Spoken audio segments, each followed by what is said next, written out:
of the interesting things that happened near the end of last year was I had a lady reach out to me from I always forget the name of this place. Palatka, Florida. And that's in between Jacksonville and Orlando. And she found me on my Facebook page, and she's an investigative journalist and a radio host. She contacted me and said, hey, I really like what you're doing. I like your message, and I'd like to help you, get it out and spread the word. And she has a listening audience of about 200,000 people.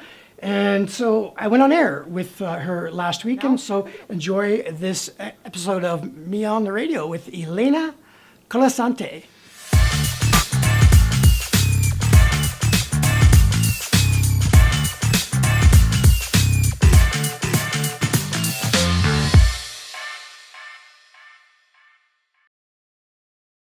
I'm in Denver, Colorado. I've been here since 2006. I love Denver. Yeah, it's and being from Canada, I'm from British Columbia originally, which is on the west coast, just north of Seattle. I love the outdoors and skiing and mountain biking and hiking. And I'm the founder and president of a nonprofit, Metoowhatnow. Although it sounds like it's associated with the Me Too movement.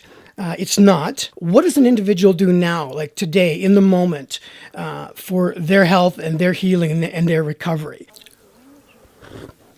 The story behind it and why I'm doing it is because I'm a survivor of childhood sexual abuse. It was later in life that, I think I did what a lot of people do that have experienced this, is that you either think you're okay or you forget about it, or, you've moved on and, you really think that you're fine.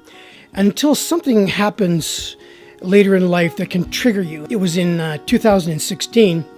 I'd never really told my story to anybody before, which really caused me to be a firm believer in the importance and the strength and the power that happens when you tell your story. I was invited shortly after that to speak at a local event in Denver where they were raising awareness for the child sex trafficking industry. A couple of weeks after that, I spoke at another event in my hometown back in Canada, where a childhood friend of mine had written a book, and her brother, who was a very good friend of mine growing up, we all lived on the same street, he ended up killing himself in his early 20s. And after I did so, it was only a few weeks after that, when I returned back to Denver, that I suddenly found myself unable to focus.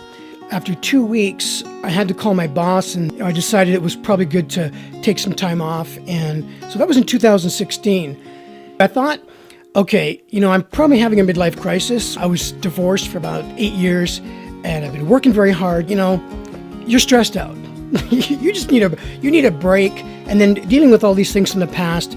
But 6 months later, the end of 2016, I found that I was actually worse than I was when I first started. And that's when I began to educate myself on bipolar disorder, complex post-traumatic stress disorder, anxiety, depression. I decided after 2 years, with the issues around mental health and trauma, I want to do something.